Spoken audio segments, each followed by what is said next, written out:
Looks like maybe we're live. Oh, I hope you can hear me, folks. Oh, I hope you can hear me. I was thinking some more about our sacred pattern, so I just want to keep kind of going at it.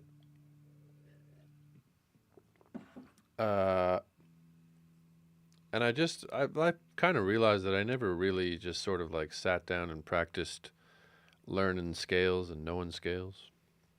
Kind of never really just sat down and said, hey, I'm going to figure out what's going on here with this old fretboard of mine. I'm so sad because the guitar that I'm holding right now is like the most amazing, incredible guitar of all time. And I have dead frets and I need to take it to a man in a store so that he can fix it because I don't know how to fix that. And it's just making me so sad because the G string on like several different frets now, I'm just hearing it constantly. I'm just like, let's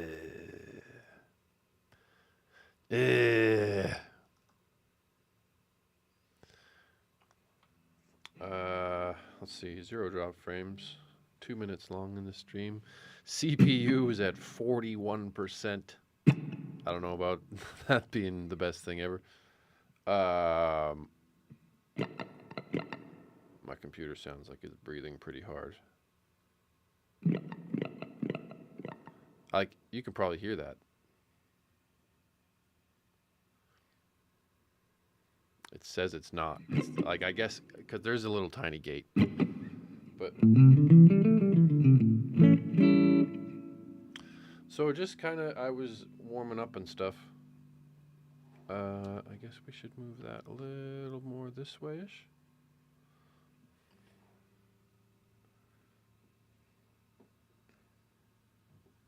Oop. Let's all just be a little more careful here. I just need to clean this studio up real bad, is the part of the problem. I just have a lot of stuff everywhere. I wonder if maybe I don't need this at all. I'm going to put this down. I mean, how does everybody else that's streaming, they just all have like a nice little setup and everything is just all set up. Apologize for mic noise right now. We're making adjustments. But everybody seems to have like a proper, everything works. It's terrible. Can you guess what that is? Locrian. So we were talking about in the last stream, we're talking about what is everything? What is a guitar even? What the hell is even that?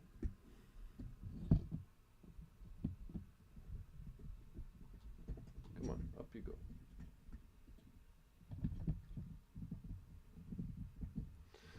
Hopefully the presence of my microphone won't be too much of a hassle for this computer.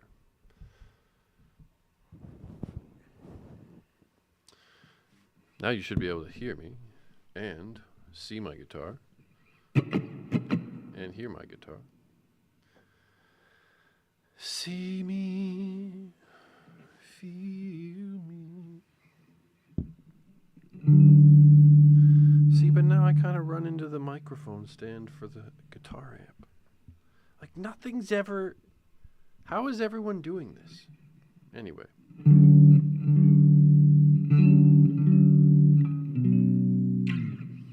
What a lovely little transition of chords that is.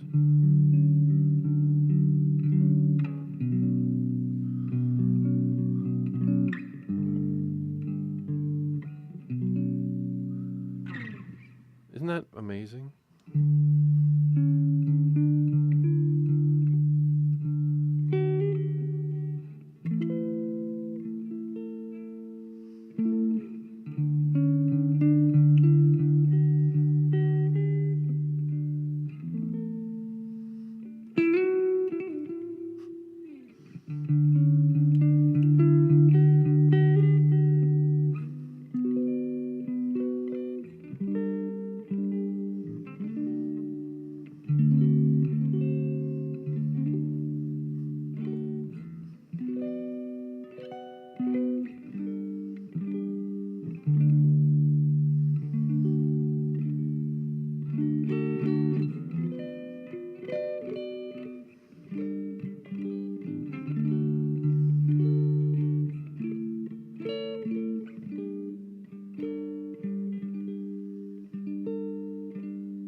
That's awesome.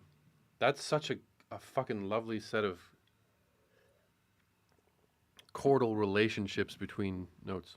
If you can guess that song just from what I played, if you can guess the song that I'm thinking about, then kudos to you, because something that I kind of noticed that I enjoy trying to do is just figuring out weird little things that you can do with different places and on the fretboard where different chords can exist. Because remember how we were talking about one of the main rules of the guitar is that everything is everywhere? Pay attention. Like we have our C, C, C, C, C, C, C, and then one up here, and then one up here, and then there, everywhere. And that's how the guitar works.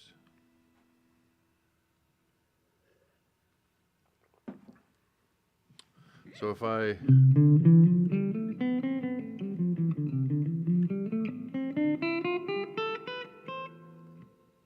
can play that.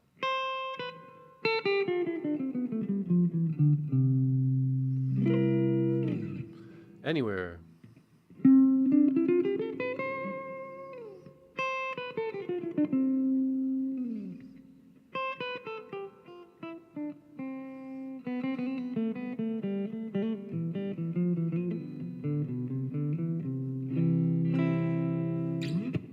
And so that's kind of what I've been doing for like the last couple weeks, is just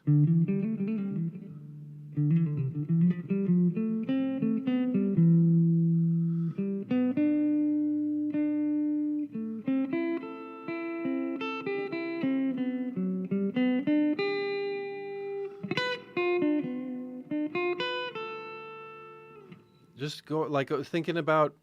Sorry, I guess you have to explain what you're thinking about while you're playing, and it's kind of a weird thing. But what I'm doing is I'm going along in the C major scale, the C Ionian, displayed on your screen there for you. And I don't know what positions numbers are. I should look that up. What's position 1? Is that position 1 on the screen there? Like the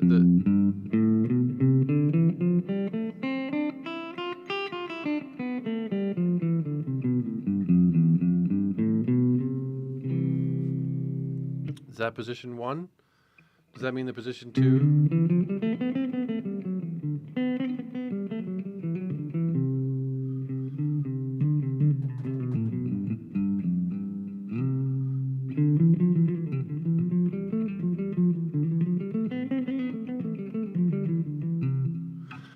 So there, that is me just messing about. But what I'm trying to do is play the C major scale notes only. And I'm trying to play them where we kind of can resolve to C on like a beat that I kind of have just in my head. And if I make a mistake, I might kind of stop and start that beat and go from where I was at. So it might be hard to follow along with. I'm kind of taking a note on where the semitones are, or where like the semitones are accessible.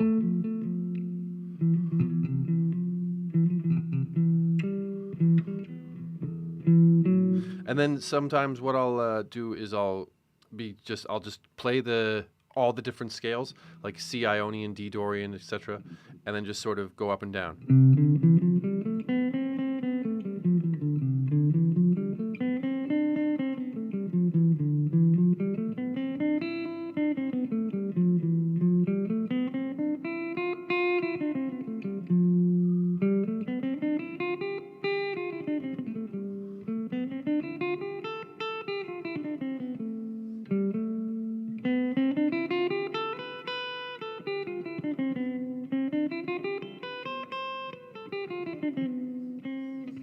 So then you can go like up and down that way, and you can do it for like everything. You can make that into an exercise where you kind of just like start on maybe, I don't know, A, and then I guess practice the open way too. maybe I should expand on that. I also noticed in like doing all these practice things that I know my notes a little better on the like sort of fourth, fifth, and sixth string. And then as we go into like the second, third, and first string, I tend to kind of orient it to be like, oh, that's the octave of, so that's a C, like kind of thing, where it's not like I don't know the note right away. I'm kind of looking to the note to be like, where is it? So I maybe should work on that. Playing the different modes, I kind of have it from the A string and the E string, but I don't really have it as well from like the G string or like the D a lot of the time. And then I noticed that there's like, it's hard for me to sometimes visualize on the fretboard some of the positions. Like, listen to this in our C Ionian.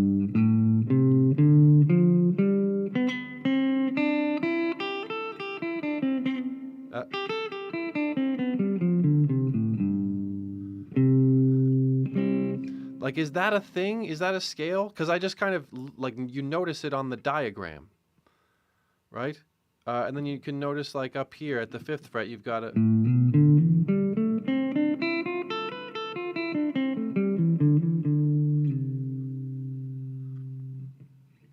which it resolves to C. But it's not like... That's not pentatonic. That's, you know? Anyway.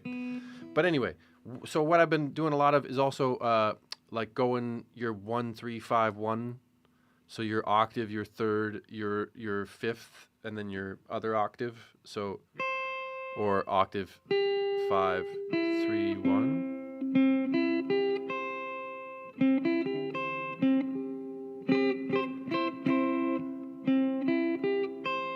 So then what if I kind of went all the way down the entire C major scale of octaves, fifths, and thirds, so to speak, right? So there's like the C, and then if we go, you know, B,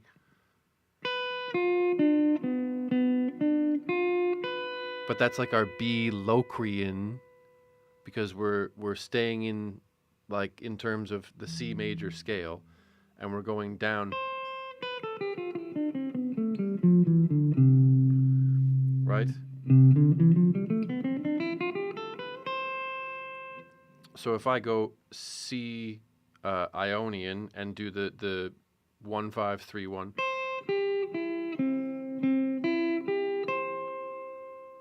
right? And then if I go to the B, then it would be like the Locrian style. Also, I don't even know if it's right. I haven't really checked, but I'm pretty sure it is. And then, you know.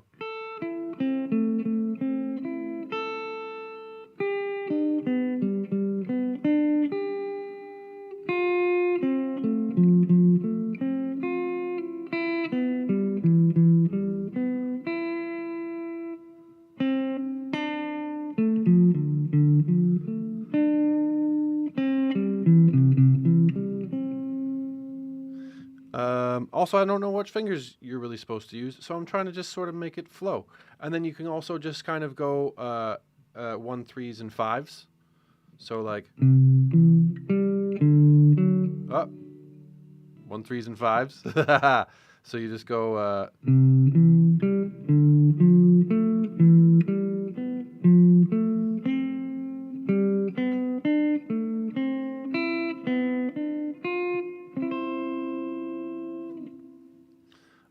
And then you can do that kind of coming down, except go like high 1, 5, 3.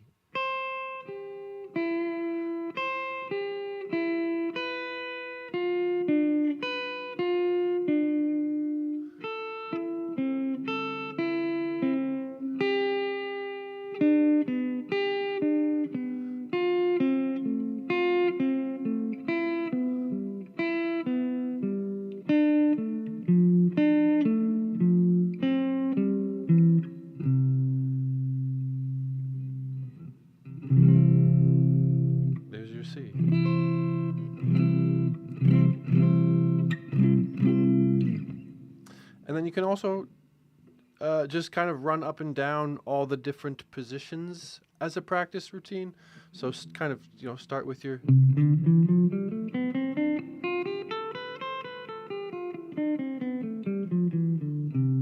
and then move up to the next position.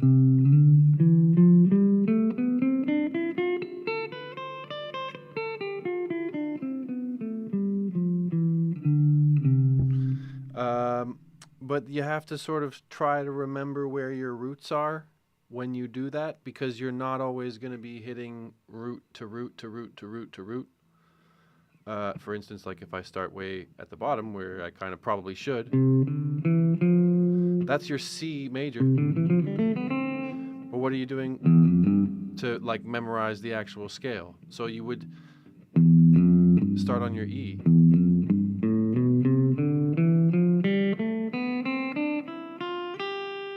And that ends on a G.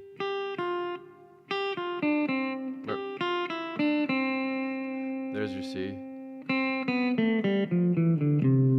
There's your C.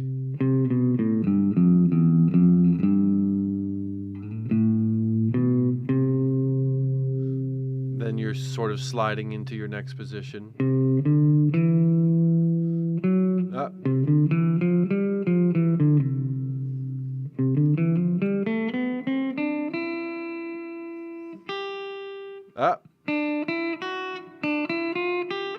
See, I don't know that one very well.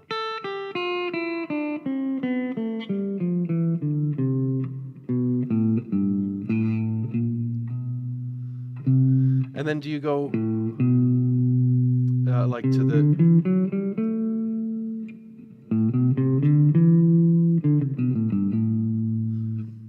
what are we doing here? We're doing like 3, 5, and 7.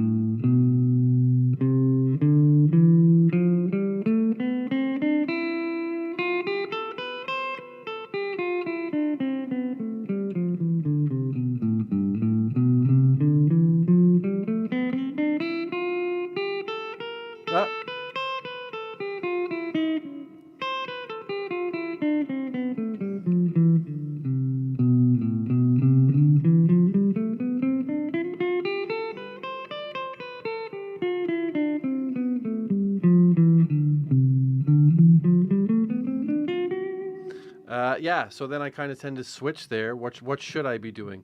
Because I want to go...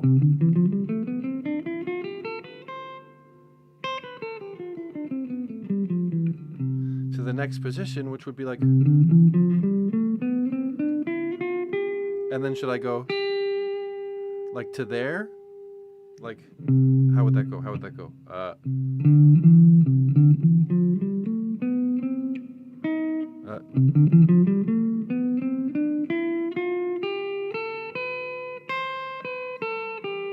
Right?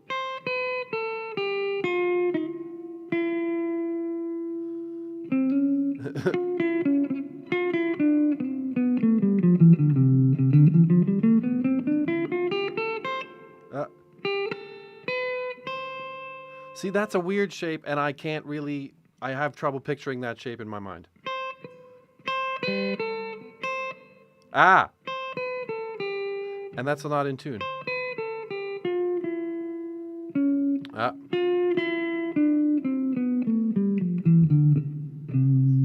So is that a real shape? Is that something that people are using? And then also, I mean, like, do the shapes matter once you get to like a certain level and speed and understanding of the scale?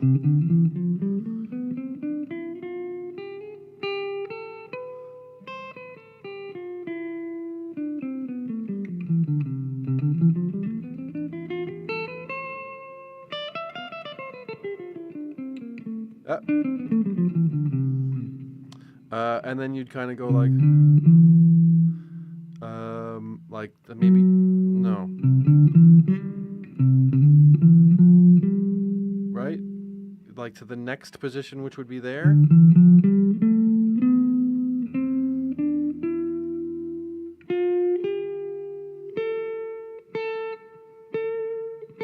Do I go there or there?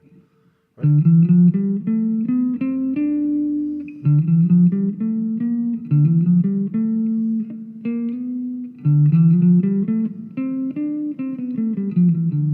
And then should I just kind of know how to do all of this stuff?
Nope. Yeah, fuck.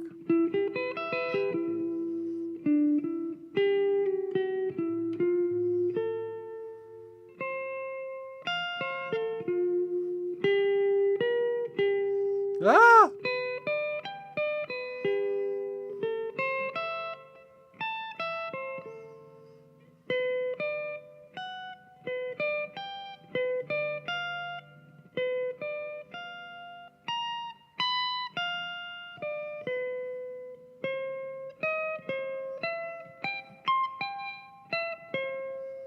See, I'm thinking so hard about where everything is that I can't get any flow.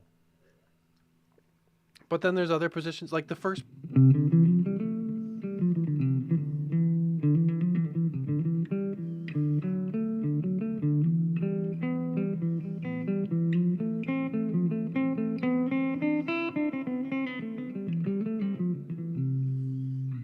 I can kind of make a little bit of flow there.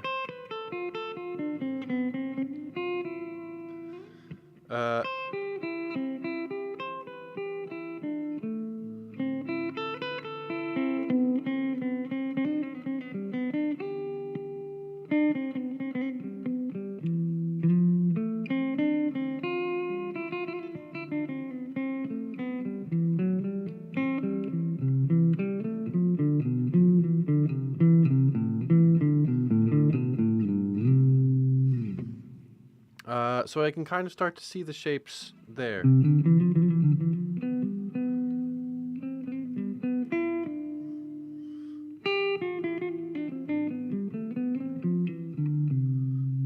I can kind of see that position.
So you can always just keep playing, but as I'm doing all that, I'm like thinking about where I'm trying to visualize the scale, right? Like I'm trying to visualize.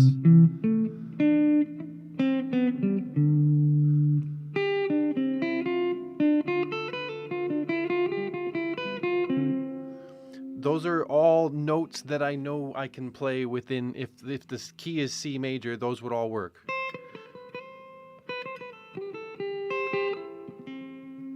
I can always resolve to there. If I want to be really bluesy, I can resolve to like a major third.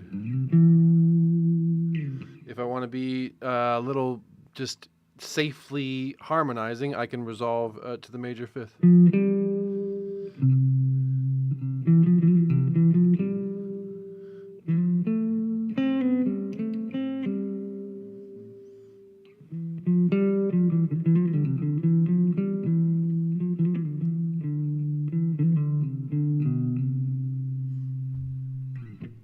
Always coming back, resolving to that C major.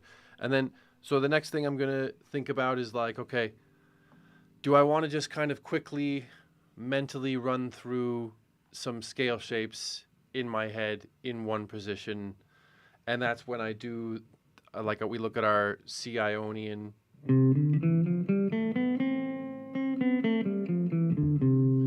C Dorian,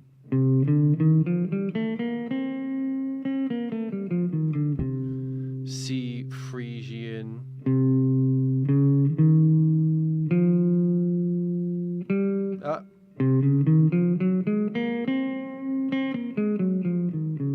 no, that's Locrian. That's Locrian.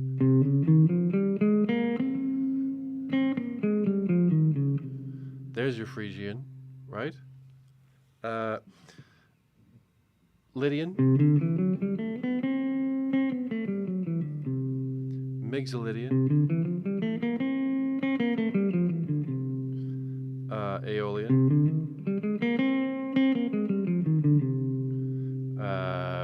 Locrian,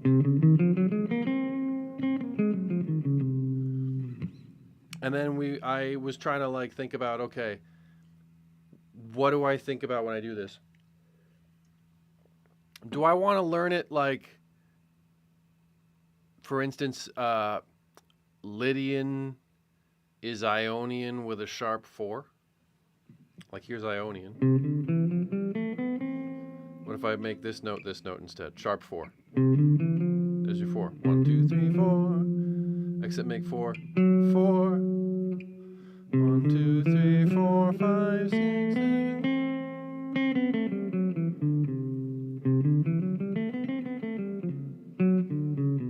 And then that's when it starts to like be, okay, now I have a bit of a blind spot starting the scale from my G string in this position and then playing it like Lydian instead of, there's your Frisian. What?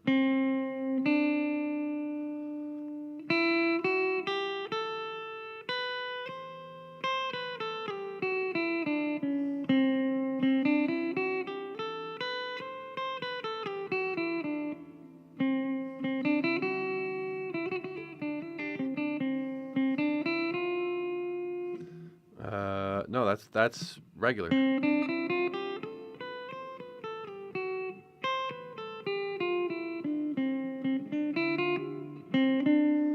Okay, let's try and play it from here. So that's where I should kind of be playing it from.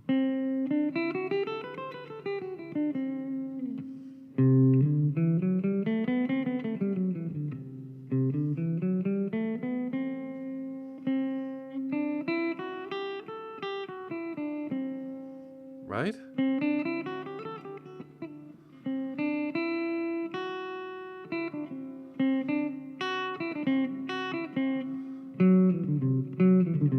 That's right. Just right thing. And then, okay, do I start, what do I do? Do I learn Dorian? Do I learn Lydian? Do I learn Mixolydian? What do I learn? Right? And then I was just like, okay, let's just get comfortable working out where the divine pattern is and how we sit in it. And then once you start to really hear it, there's C Ionian, D Dorian. And then think about it that way, you might be able to get somewhere. So I'm kind of thinking like, okay, let's hit all the 1s, 3s, 5s, and 1s. And then make it into a pattern. So come back from the 3.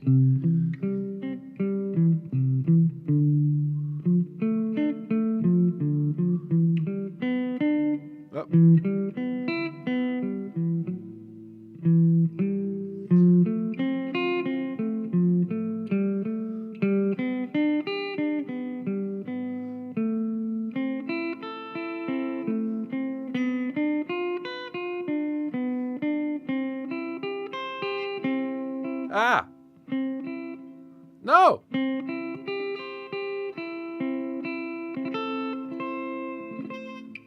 Yeah.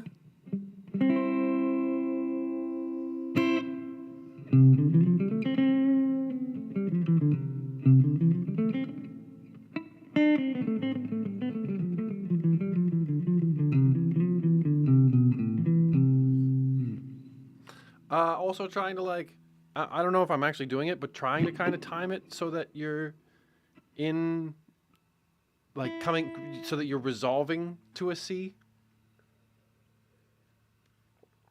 And I think that it's maybe good to kind of be practicing in the way where you're like, okay, I know how many notes I need to play in order to finish this next measure of a piece of music.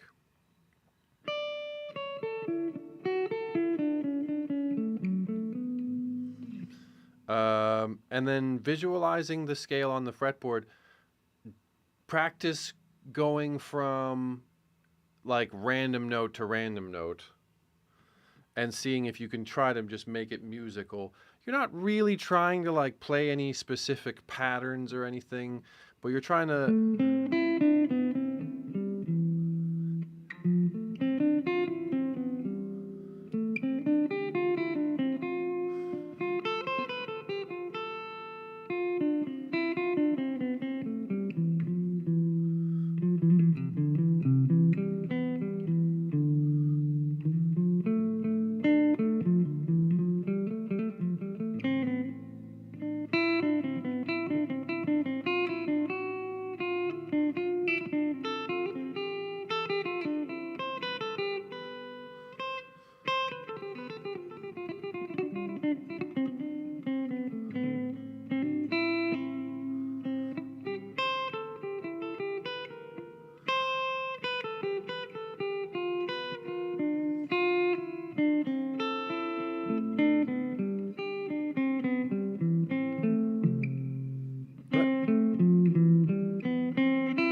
just jumping around, jumping intervals, thinking about the scale shape, and then doing it on the next shape up.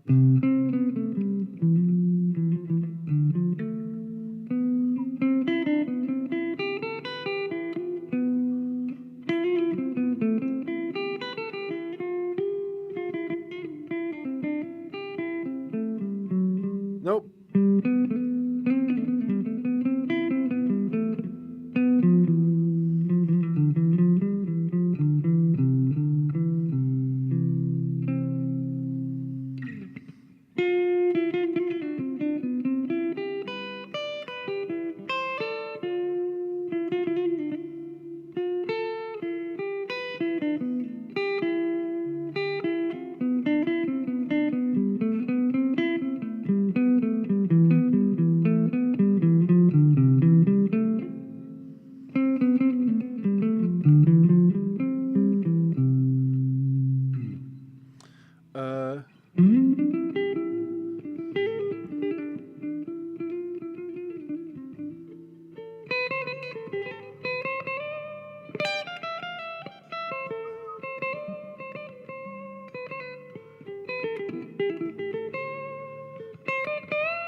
And now I'm just messing around with the guitar.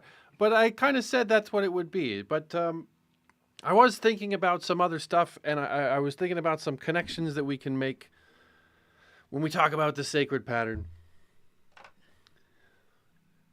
So we have our diatonic scales, which are 7-tone scales that repeat, 7-tone patterns that repeat. And so we have degrees of the scale. Right? And you know what? I'm going to put a 1 at the end, and I'm going to actually put a 7 sort of just before the beginning. And so we have, those are one way of looking at a scale, in that we look at the degrees of the scale, where 1 is the root note of a scale. Right? So if we're looking at C scales in general, if we can have a lot of different scales, a lot of different usages of degrees where the intervals of each degree change. But if a scale starts at C, if C is a 1, C is the tonic of the scale.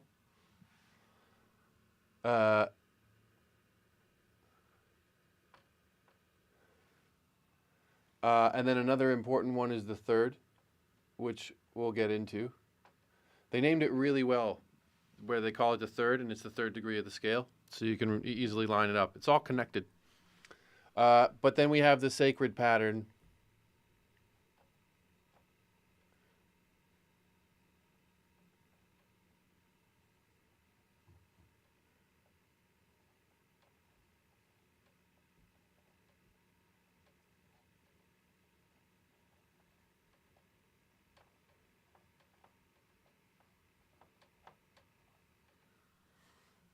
Do, re, mi, fa, sol, la, ti, do. Backwards for you. And then we'll go like, we'll put that where it is for now. So when we think about the scale and we think about do, re, mi, fa, sol, la, ti, do, that's our baseline understanding of the sacred pattern. The sacred pattern is your do, re, mi, fa, sol, la, ti, right? And then it repeats. So before do, you have ti, and after ti, at the end, you have another do. And that's what it sounds like when you play it. So imagine, if you will, there's your do, re, mi, fa, sol, la, ti, do. Do, re, mi, fa, sol, la, ti, do.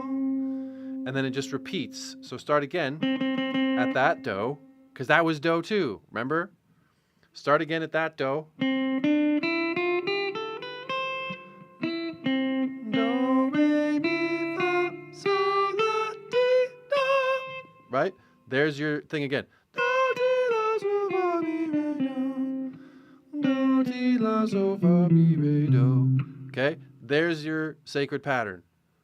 And in that sacred pattern, we have a sequence of intervals going from note to note. Okay? So when we have tone difference, so starting at do, we go up 1 tone to re. Okay? Then we go from re to mi is 1 tone. From mi to fa is a semitone. From, okay? Keeping on, fa to so, tone, so to la, tone, la to ti, tone, ti to do, semitone, okay? And then I'm going to just mark that we've got a semitone there. But that's not the semitone, like that's this semitone, remember? Because it's just going to be a repeating pattern. The repeating pattern is this. Tone, tone, semitone, tone, tone, tone, semitone. And if it's a repeating pattern, and that means it goes on forever this way and that way into the low notes that are so low that a human ear can't hear them, and into the high notes that are so high a human ear can't hear them. And it's all based on the frequencies of the vibrations that are happening in the room. Music is the act of making a room vibrate in a very curated way. And you're curating that vibration so that you can vibrate a human being and make them feel an emotion. That is magic, because we don't understand that technology. Okay? We just know that we can do it. Isn't that amazing? It's the magic of reality. That's why we call it the sacred pattern. Because it's literally a discovery of like a hidden piece of magic in the reality of our world. It's the magic of influence. It's the magic of getting a person to understand an emotion just by vibrating an entire room in a certain way. It's fucking amazing. You're vibrating the air and somebody feels happier or sadder or cathartic or something. And you can change the vibes and change the pattern, and you select different pieces of this pattern and change what you're making people feel. This is fucking sorcery. Music is literal fucking magic. It's sorcery. That's what you need to understand from this lesson. But what we're going to look at really quick, I want to kind of like take some pieces out with it. A tone is 2 semitones. Get it? Semi, half. Half of a tone is a semitone. So if we look at like a tone, that's a tone. That's when you skip up with a 1 fret difference in between. A semitone is just the fret next to the fret. There's your jaws. There's not jaws. Right? You have an emotional connection between a film that you saw and this piece of music that made the room vibrate while you were seeing that film. Okay, if I play that with a major third, you won't feel that shark coming at all.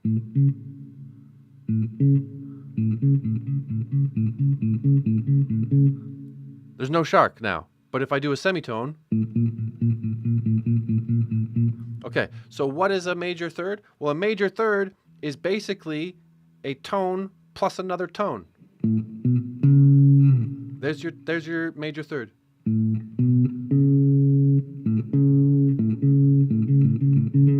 So, if a tone plus a tone is a major third, a tone plus a semitone is a minor third. So, major third, minor third. Right? Major, minor.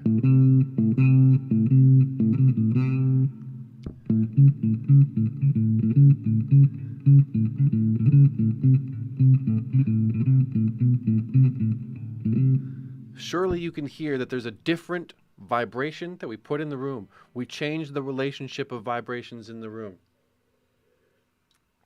by a major third and a minor third. Okay.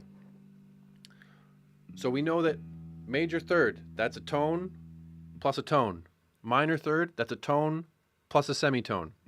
What makes a chord major or minor is whether the third degree is tone-tone or the third degree is tone-semitone.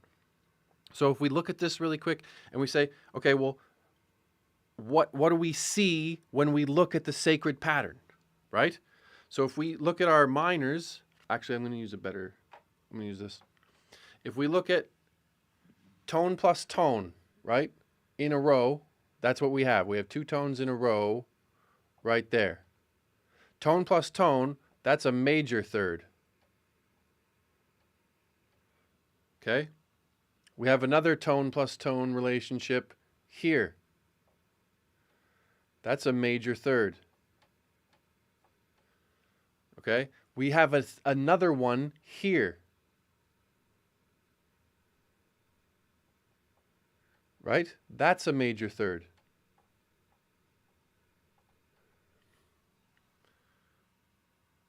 So there's a major third here, there's a major third here, and there's a major third here. tone plus tone, two tones beside each other, that's a major third, right? And then if we take a tone plus a semitone, that's a minor third. So we have a tone plus a semitone here.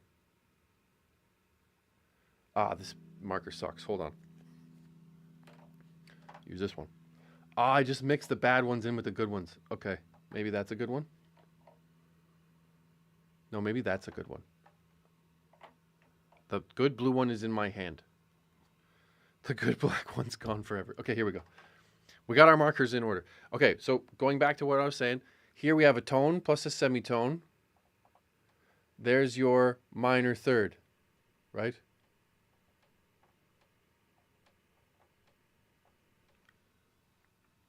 And then we have, if it's tone plus semitone is a minor third, then semitone plus tone is a minor third. If 1 plus 2 is 3, then 2 plus 1 is 3. You know that, right? So if tone plus semitone, there's a tone-semitone relationship right there. And that's a minor third. Okay? Then over here, we have a tone-semitone relationship. So there's your minor third.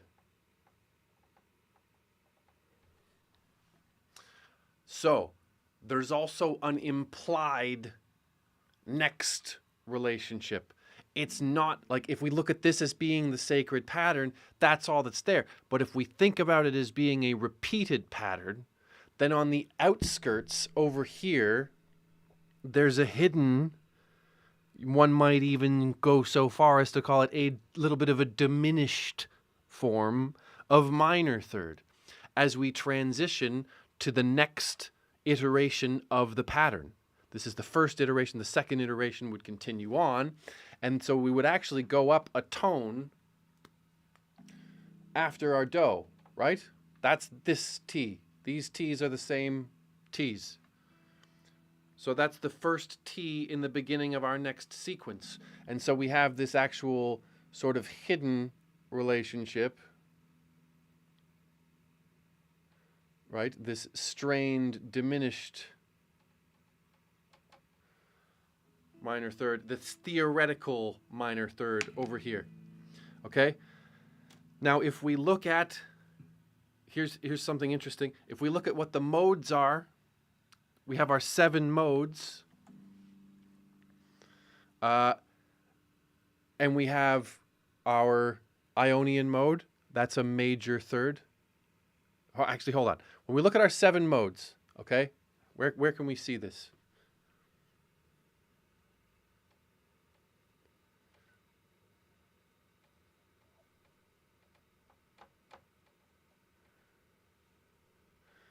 What we're going to notice is that, count them up, we have 3 majors, 3 major thirds in our sacred pattern.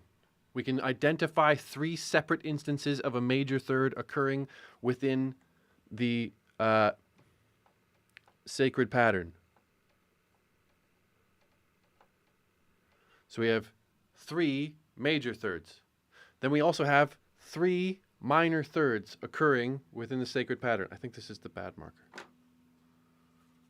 We have 3 minor thirds occurring within the sacred pattern.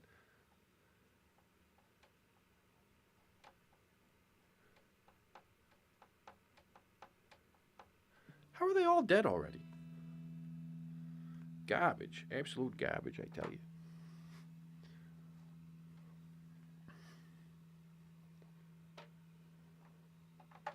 Keep that hanging. We're just staying organized here. It'll all work itself out in the supercut of these live streams that I've done. So we have 3 major thirds, we have 3 minor thirds, and then we also have 1 messy, sort of like non-existent third. We're going to call it a diminished third.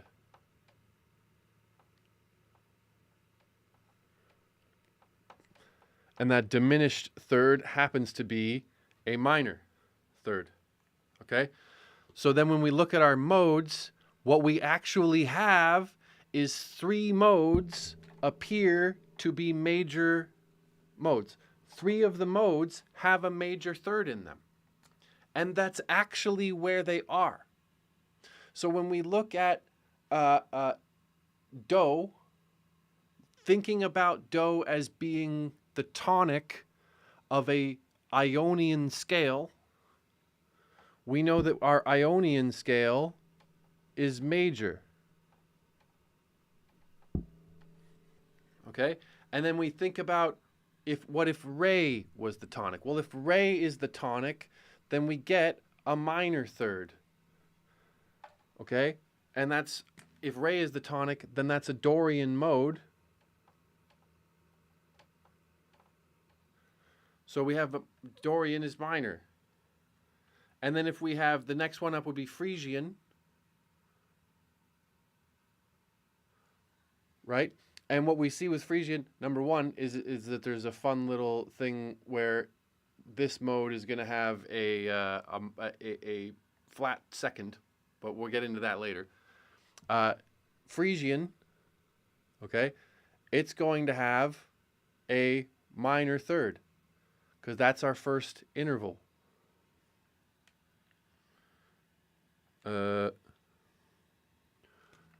Blue.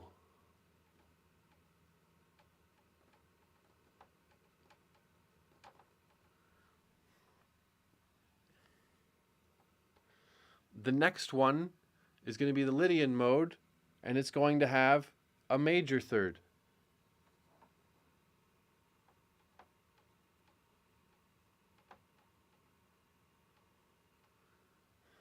Okay? The next one up is going to be Mixolydian. It's also going to have a major third. Oh, wrong color.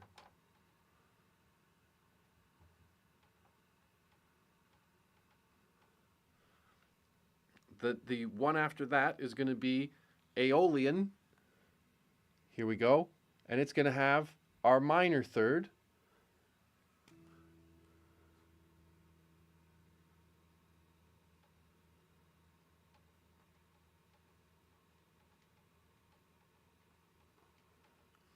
And then the final one is Locrian, and it has that diminished minor.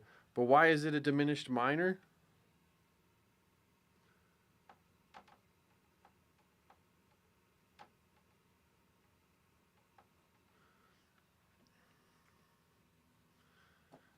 It's a diminished minor because the 5 is also flat.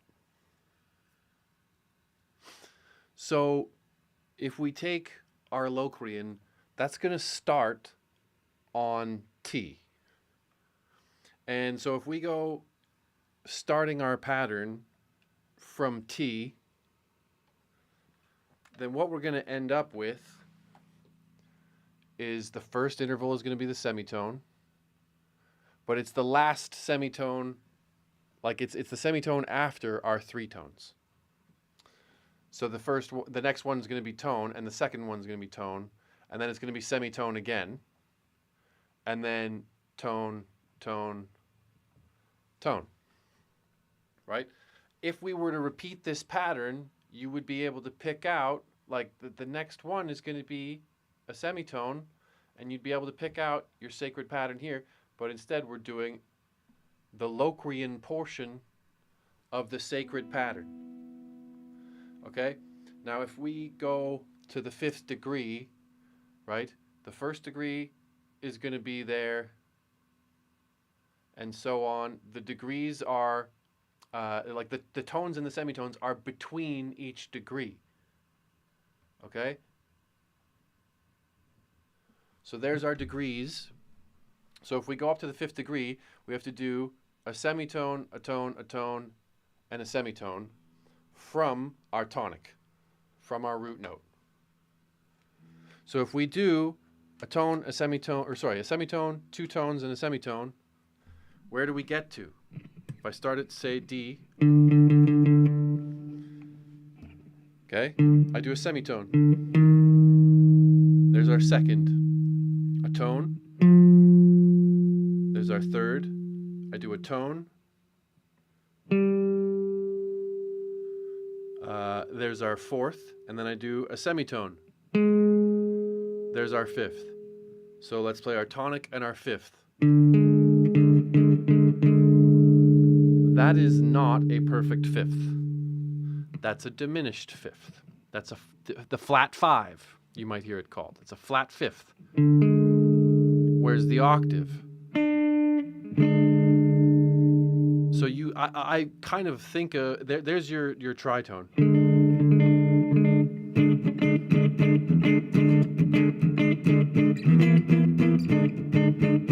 There's your scary, angry, devil's tone, your tritone, right?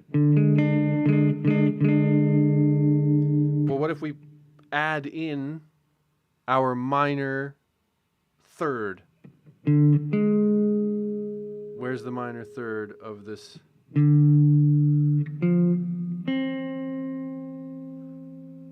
Hold on.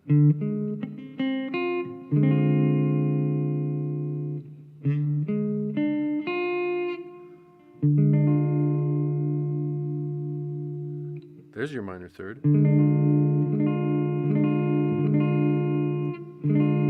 There's a really weird chord for you.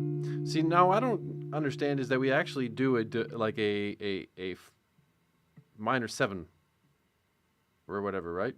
Like for the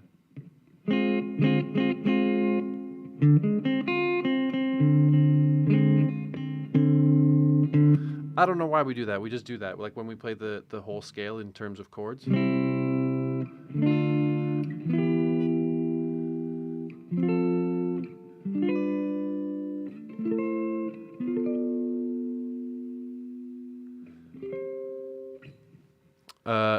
Okay. I kind of got sidetracked there. What were we talking about?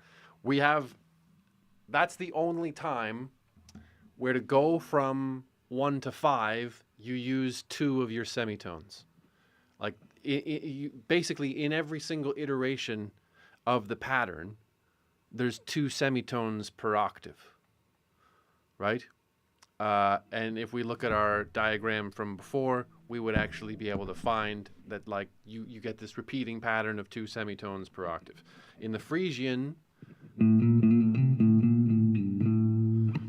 A Frisian,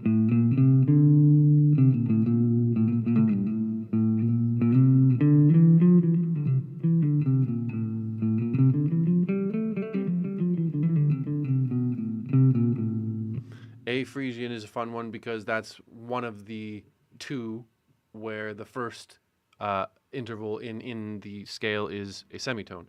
All of the other ones, it's a tone. Well, 2 of the 7, it's a semitone. 5 of the 7, it's a tone. So 2 of those are unique, and it's Frisian and Locrian. There's your A Frisian.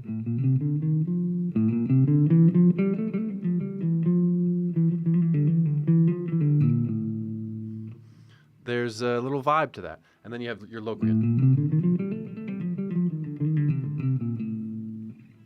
These tend to be like the 2 that are furthest divergent from the original Ionian version,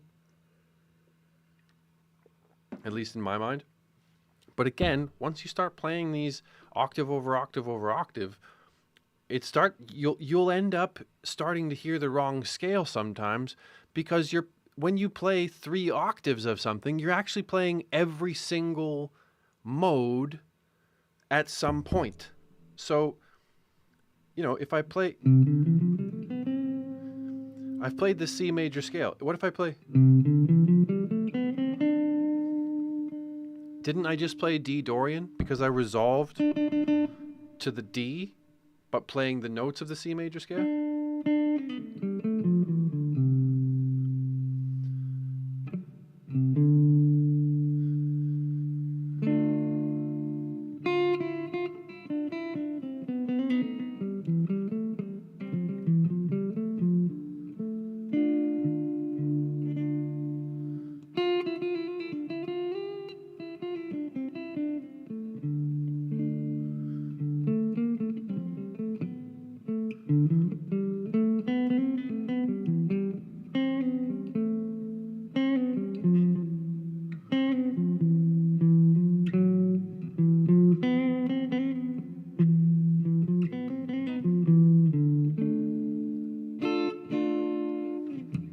And then we play like wouldn't that just be my E Frisian? Wouldn't this be F Lydian?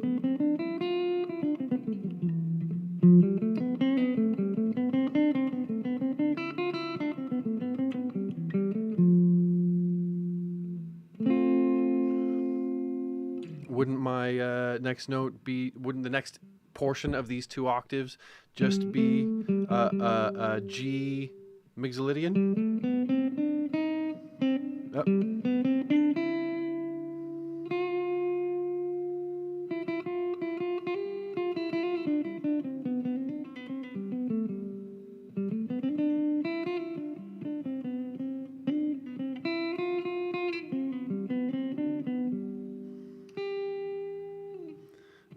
B Locrian maybe?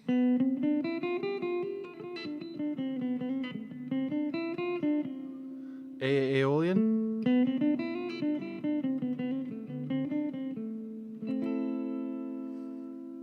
Wouldn't it all just depend on the chord you're playing?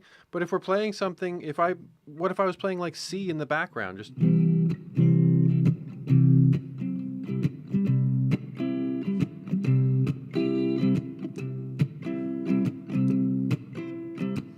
if I play all those notes,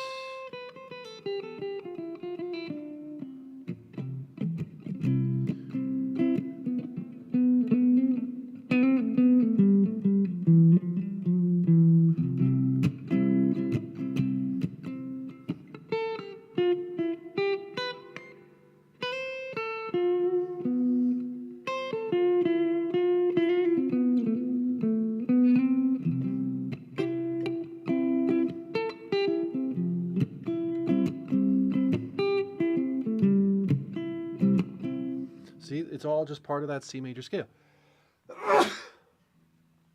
But what if I then play like a D minor?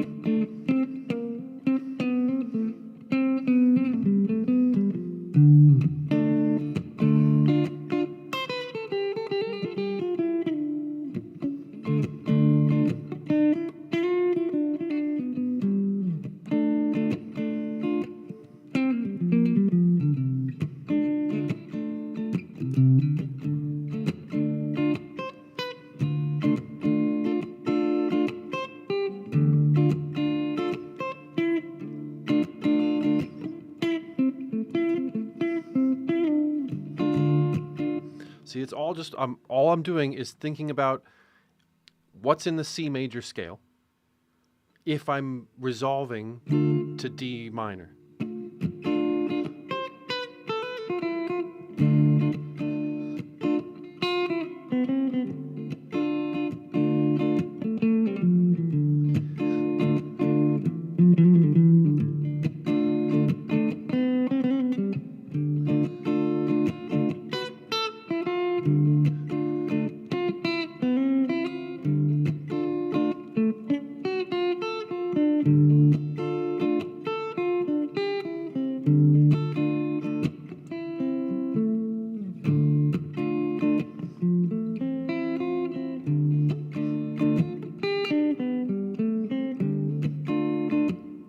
I'm there. I was just thinking about, okay, play the F major that's in that sequence. And then there's a D minor in that sequence. There's a B diminished in that sequence.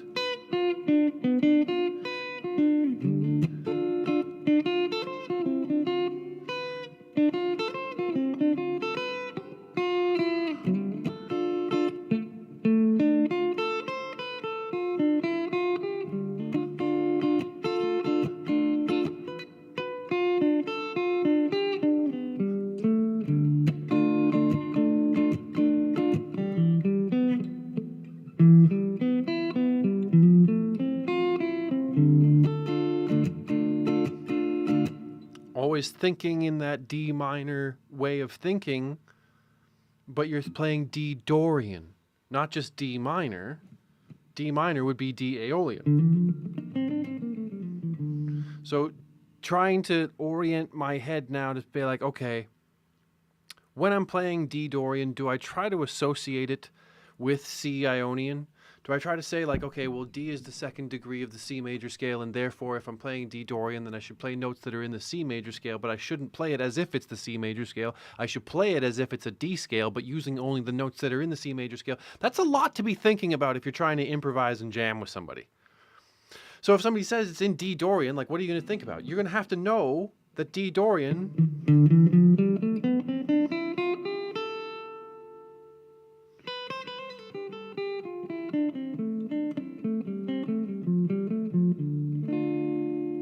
You're going to have to think that it's the D Dorian scale.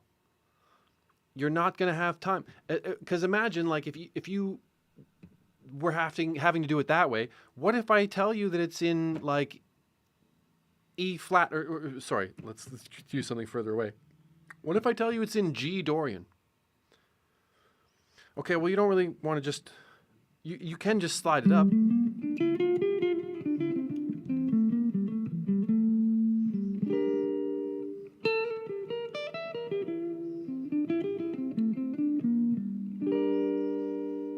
You can play like that, and you can just understand that that's the shape of the scale. But it would be better for you to just know, okay, if it's Lydian, if you give me F flat Lydian, then I should know.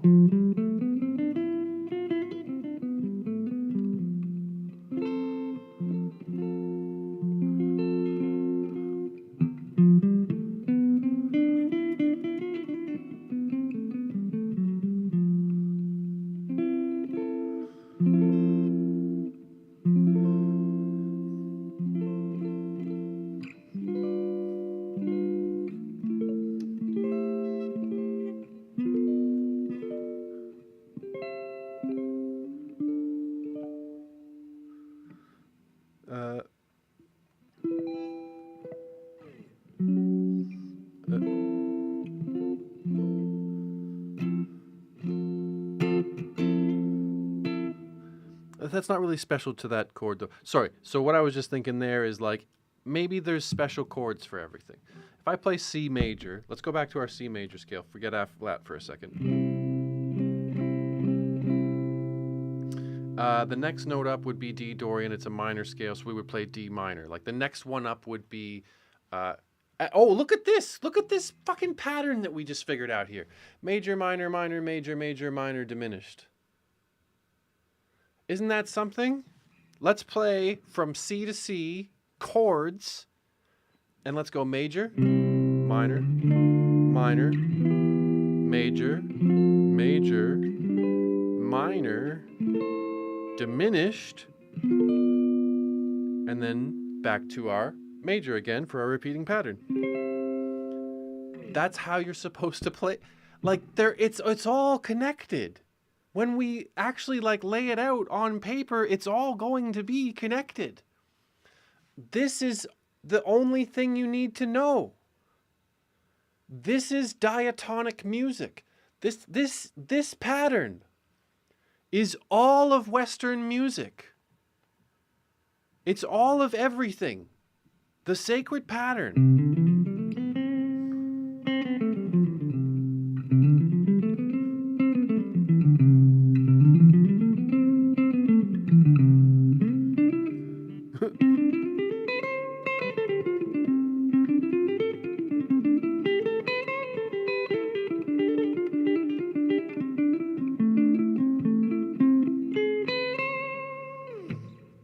It's all there.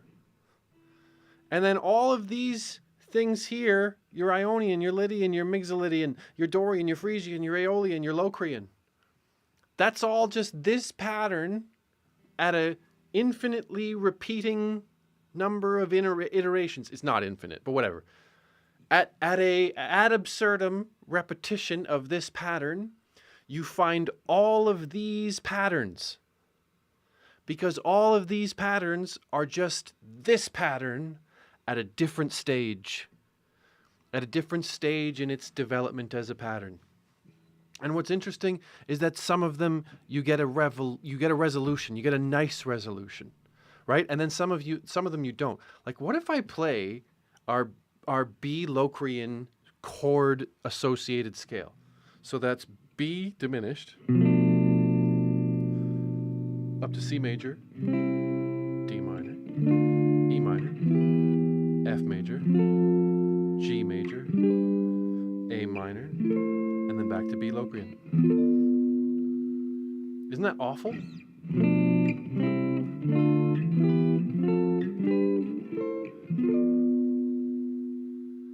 Yeah! You just have to, like, you need to get to the end of it, because that one is like an unresolved scale. But like you can easily do it from, okay, like to play Aeolian scale.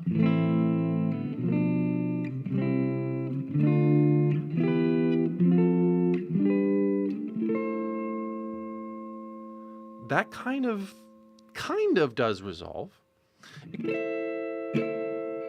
It kind of resolves to a minor scale, which is like, you're not really like, did we get home to a safe place or did we just kind of finish? And then go down to, what would be the next one down? Like the G Mixolydian scale, which would be like...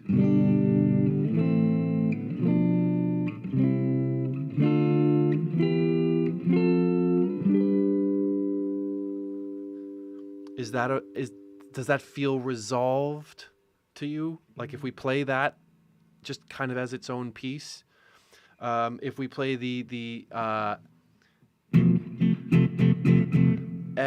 what's that, F Lydian?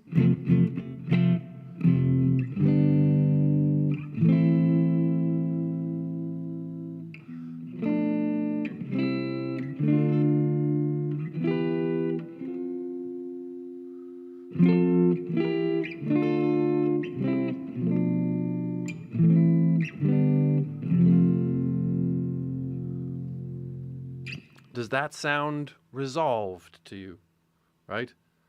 And then if we play, like we already just tried it with D Dorian.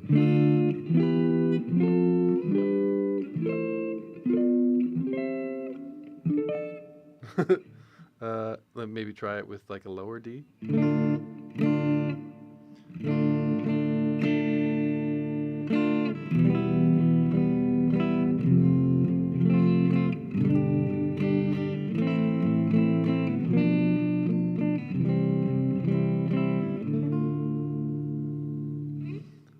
Does that sound resolved?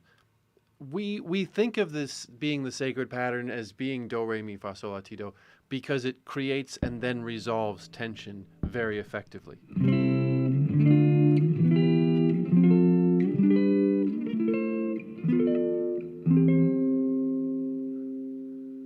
It feels good to us. It's literally just part of the magic. Like we understand that is the resolved notion of the magic pattern. That's the resolved state of the pattern. That's when the pattern is, like, that's when you could say that that's the most stable magic. And that's why you get like a lot of like pop is just played in that Ionian frame of mind.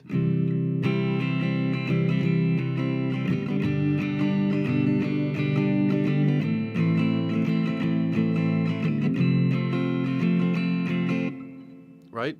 You get a lot of really safe music from that. Like that F, that's going to resolve perfectly back to your C. Right? And then we get like your 1, 4, 5 combinations, like playing the Do chord, then playing the Fa chord and the So chord. Oh, that's just so much fun.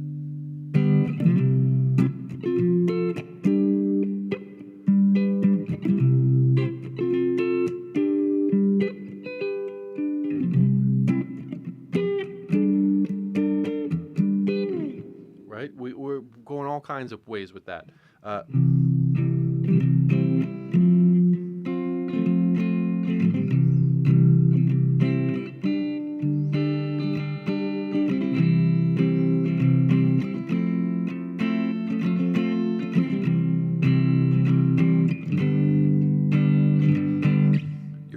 5s are everywhere. Even like the blues. The blues is 1-4-5.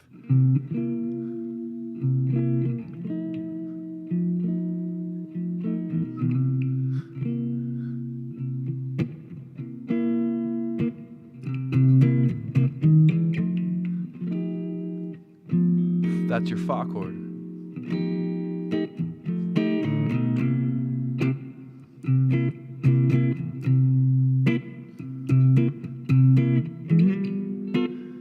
There's your so. There's your fa.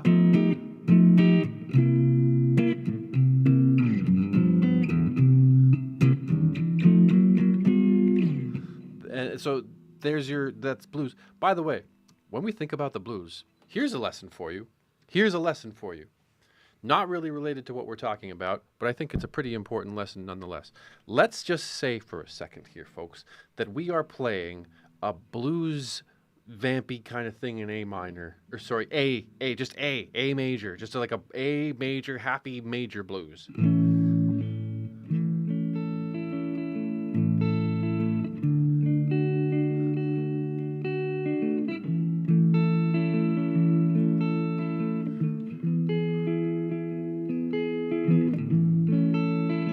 So what could you play if you wanted to drop a little solo there, right? You could play the A major scale.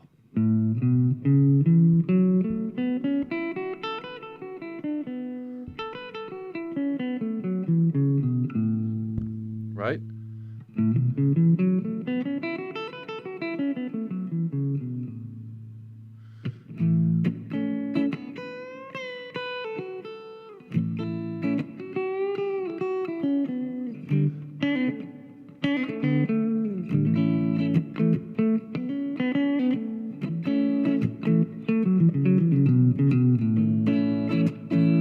Right? There's your A and there's your blues. So we have the A major pentatonic, let's say. You can actually play the A major scale.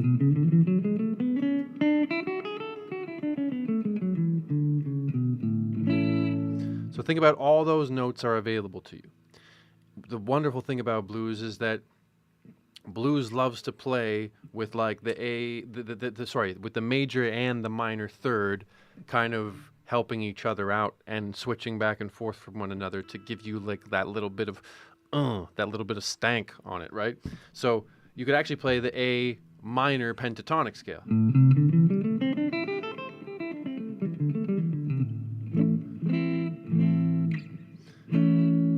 You could play the A major chord with the A minor scale.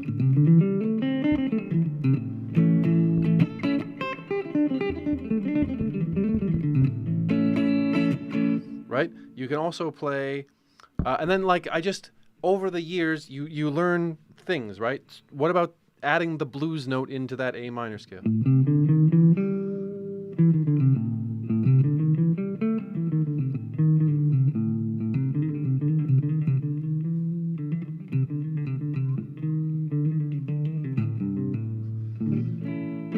And there's one up here too.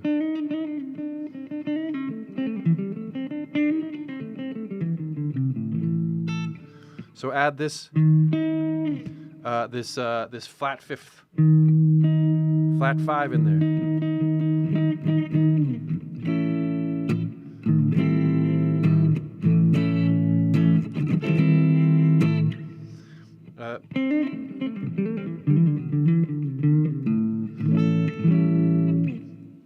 So what we have here is we can kind of use the A minor scale too.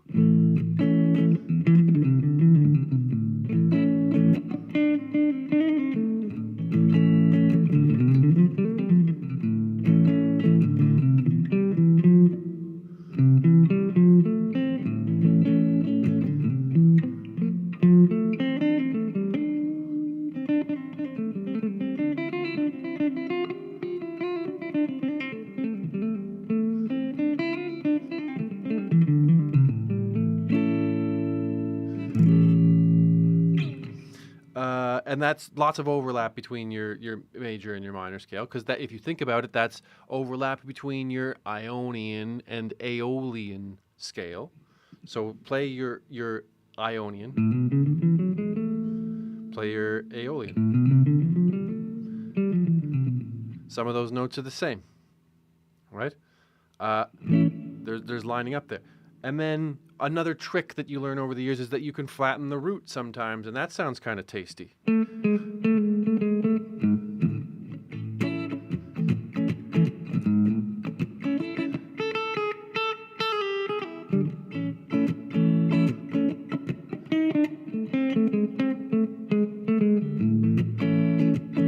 Right? Then there's the little tricks.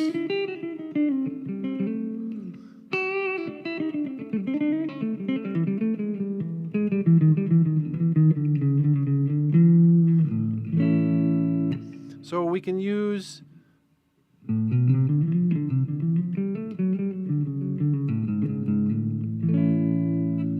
that, like that, you know, it's like a major 7, the flat root, even though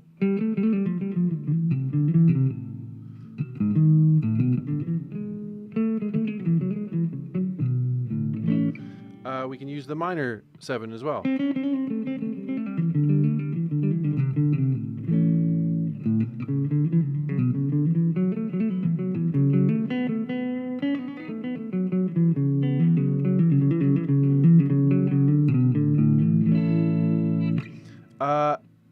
Eventually, what you come up with is that you can use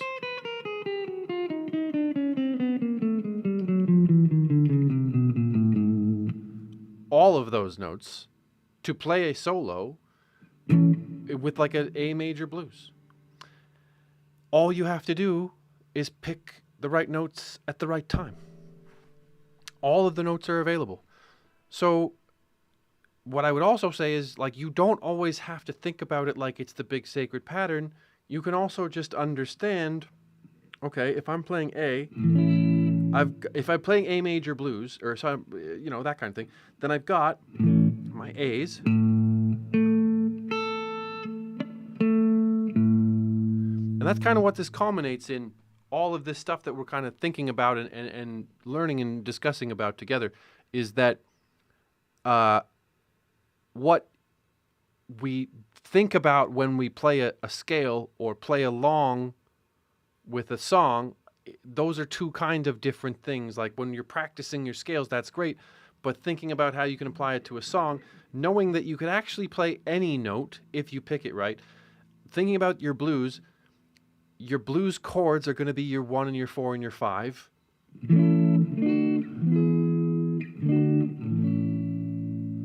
Right? And all you have to know is, where are they?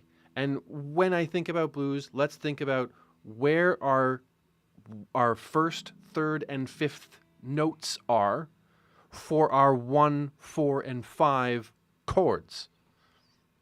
So our 1, 4, and 5 chords, those are all major chords. There's our 1, 2, 3, 4, and 5. All major chords in our Ionian way of thinking as we look at our most stable version of our sacred pattern. So let's just think about, we have A, we have D, we have E. And let's only think about them in these 3 positions. Even though they're everywhere, let's just concentrate on these 3 chords. Like in the vicinity of where we want to kind of play a solo. We have our A. Let's think about where our 1, our 3s, and our 5s are for each chord. So here's our 1.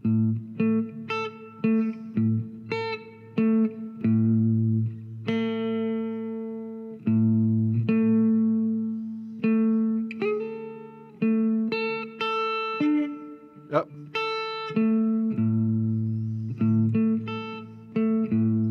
Where's our major thirds for our A's? Think about the orientation.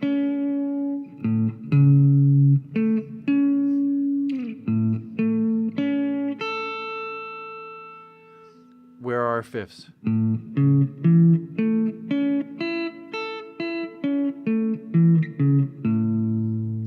But we also have minor thirds that we can use when we look at our blues. So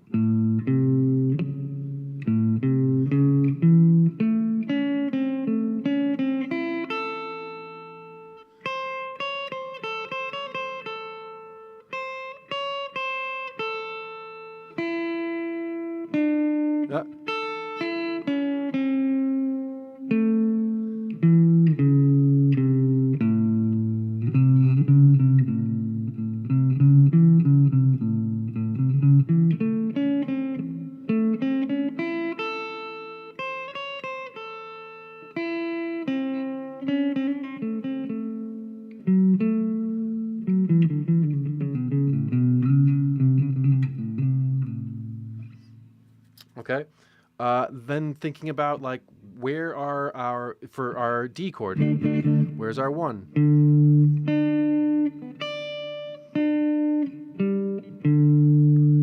There's not really a lot of other Ds going on there. There's one down here, which means there's one here. But let's focus on those two. And then for our A's, there's our tonics.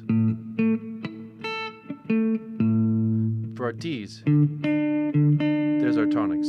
For our E, obviously, just 2 up from the E, or from the D. But then there's also an E up here. Oh. So that might be a good one to think about. Let's think about where our thirds are. So our thirds for our A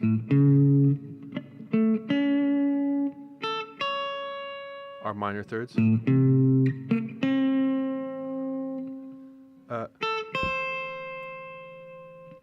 Right? And then there's going to be another one.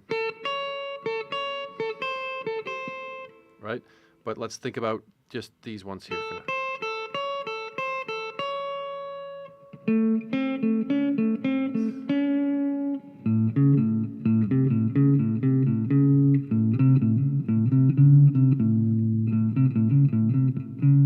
There's our A's. Where's our D's?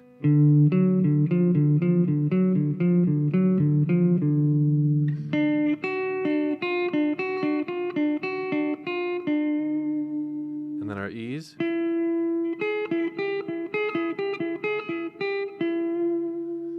Right? So we have major thirds, we have minor thirds. Let's kind of, if we're playing an A major blues, all I'm doing is changing it so that the chord has the 1 and the 3 without the 5 in it, and instead of the 5, we're using a minor 7.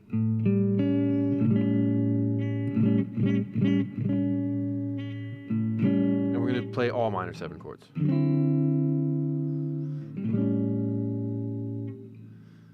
And then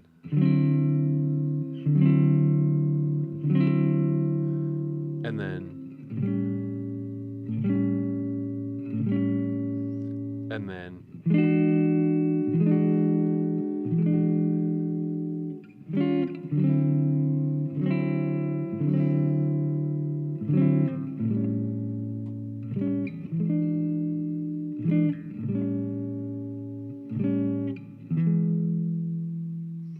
okay. So there's our little blues progression. That's an A major blues progression. And then we can think about, okay, when we're on the A chord,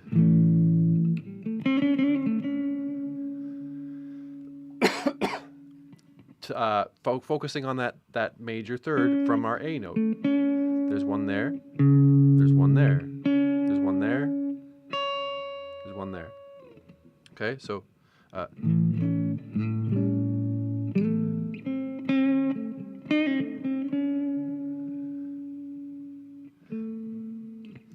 you can also land on the root. And then we're going to switch to the D major 7. Okay? Let's think about where the third is for the D. So we go.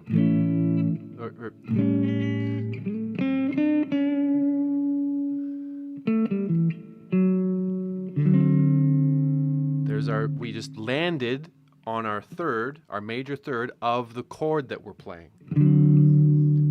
And now we're going to go back to our tonic chord, our A. So let's try and land on the major third of the A.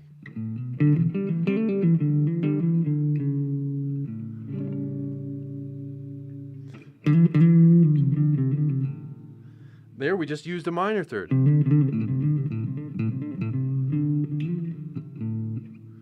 So that's kind of part of our A minor scale, our A minor pentatonic scale, but we can use that when we're playing the blues. And then we're going to go back to that D for our 4 chord iteration. But thinking about that major third of the chord we're playing,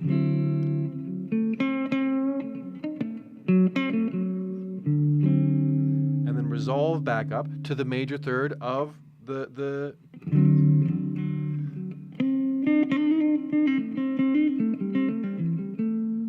to the major third of the chord we're going to play, which is the A again.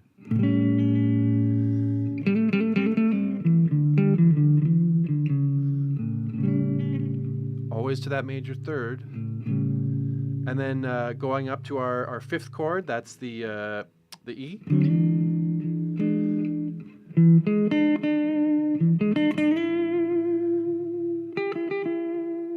There's our third from our E.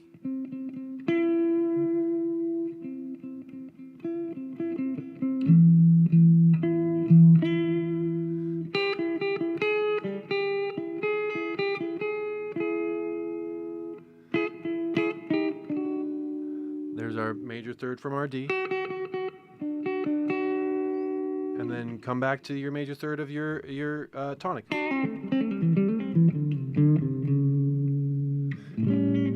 And then tonic of your E chord again as we come tumbling around.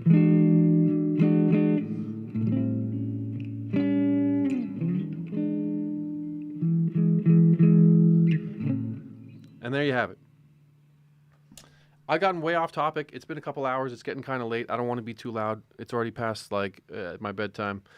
We're going to probably end the stream there. Hopefully it's been something that like you've enjoyed, I guess. I don't know. If you haven't enjoyed it, please leave a like. If you leave a like, it tells YouTube that you didn't enjoy it. So, you know, there's that. Thank you for watching. Holy shit, did 80 people come? Well, thank you all for being here. Appreciate you. We'll catch you on the flip side. Love everybody.